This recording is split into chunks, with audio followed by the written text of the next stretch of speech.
On a particularly cold and damp night, the White family was gathered in the cozy living room of La Bonham Villa.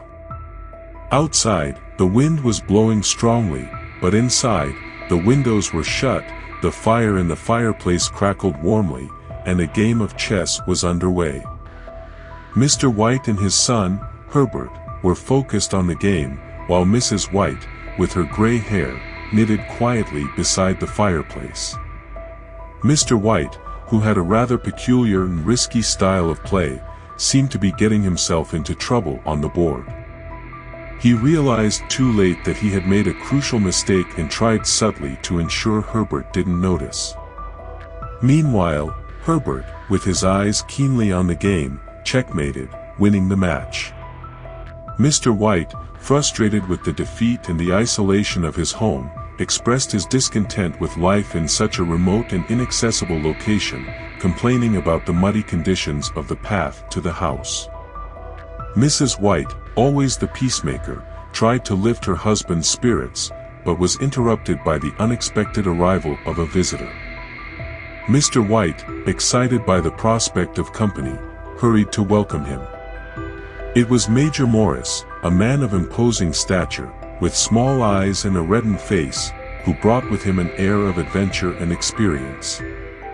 After the initial introductions, Major Morris joined the family by the fire.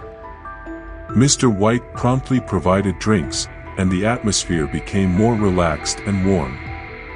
As the whiskey flowed, Major Morris began to share fascinating and exotic stories of his travels, capturing the family's attention with tales of distant landscapes, wars, epidemics, and strange cultures.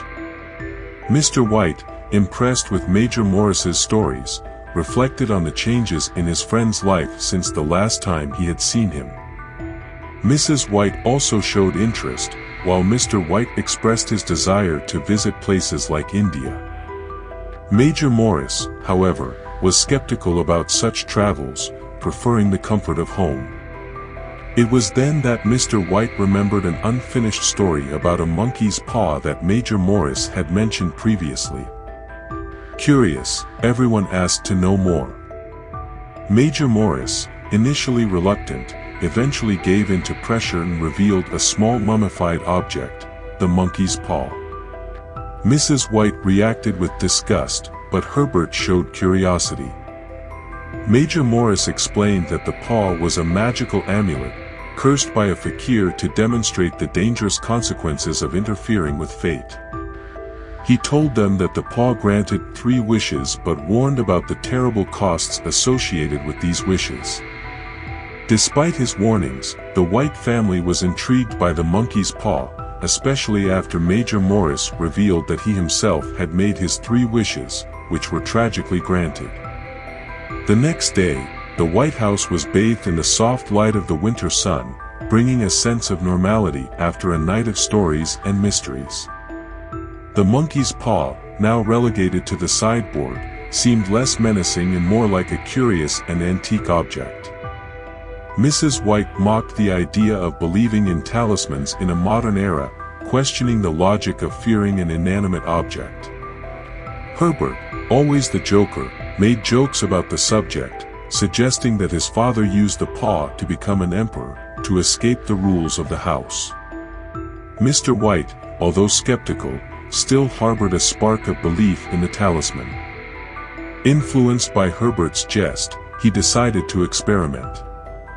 With a mix of seriousness and irony, he asked for the £200 they needed to pay off the mortgage on the house. The moment was marked by a combination of humor and a touch of anxiety. The family tried to laugh off the situation, but there was an underlying tension, a disquieting feeling they could not ignore. The rest of the day passed without incident, and the family began to dismiss the monkey's paw as nothing more than an exaggerated tale of an old soldier. But this sense of normality was abruptly interrupted that night. An unexpected visitor arrived, a representative of Ma and Megan's, where Herbert worked. He brought devastating news: Herbert had been killed in a work accident. Shock and disbelief took over the room. The tragedy was incomprehensible, the pain, indescribable. The company representative continued, explaining that, although the company did not consider itself responsible for the accident, it would offer compensation to the White family. The amount, revealed to be exactly £200, the same sum Mr. White had wished for, fell upon them like a crushing weight. The coincidence was frightening and seemed to confirm the sinister power of the monkey's paw. Mr. White was paralyzed with horror and guilt, while Mrs. White was consumed with grief. The news of Herbert's death, followed by the revelation of the exact amount of the wish, was a cruel twist of fate. The house, once full of life and laughter, plunged into a somber silence and deep mourning. The loss of their only son, combined with the terrible irony of the granted wish, left the White family in a state of despair and desolation. In the dark days that followed, the grief at Lubenham Villa was palpable. Mr. and Mrs. White, now bereft of their son, faced an insurmountable void. The house, once filled with joy and laughter, was now shrouded in oppressive silence. They tried to move forward, but the loss was a constant weight, an absent presence dominating every moment. One night, a terrible and desperate idea took hold of Mrs. White. Waking up in the middle of the night, she realized they still had 2 wishes remaining. She woke Mr. White with a mix of tears and hysterical laughter, insisting he use the second wish to bring Herbert back to life. Mr. White, half asleep and horrified by the suggestion, tried to argue, but his wife's despair was unstoppable. Reluctantly, Mr. White gave in. With fear and doubt, he held the monkey's paw and made the wish, for Herbert to return to life. After the wish, an oppressive silence engulfed the house, broken only by Mrs. White's muffled crying. They waited, each second feeling like an eternity, until they heard a sound, a soft knock at the front door. Mrs. White immediately recognized the significance of the sound and rushed toward the door, believing it to be Herbert returning home. Mr. White, gripped by terror and the reality of what might have been brought back, frantically searched for the monkey's paw to make his final wish. The knocks on the door became more insistent, more urgent. Mrs. White, overwhelmed with emotion and the hope of seeing her son again, struggled to open the door, while Mr. White, with trembling hands, finally found the monkey's paw. In the height of despair and fear, he made the third wish. Suddenly, the knocking ceased. Mrs. White opened the door, expecting to find her son, but instead, she was met with the empty and cold darkness of the night. There was no one there. Mr. White, at her side, knew his last wish had been granted. Herbert had been taken away again.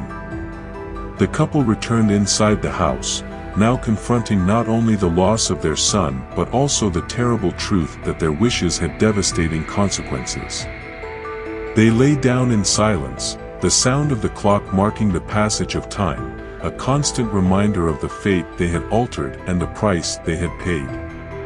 Their story, marked by tragic irony and the unpredictable consequences of reckless wishes, remained as a dark warning about the temptation to interfere with fate. The message of this story is about the unforeseen consequences of interfering with fate, and although you may have sincere desires, attempting to alter the natural course of life can lead to tragic and painful outcomes. This story reminds us that not all wishes should be pursued and that sometimes, wisdom lies in accepting life as it is, recognizing that some things, especially death and fate, are beyond our control. It's a reflection on the human condition and the importance of weighing your aspirations against the understanding that the universe has its own balance and order. See you in the next video.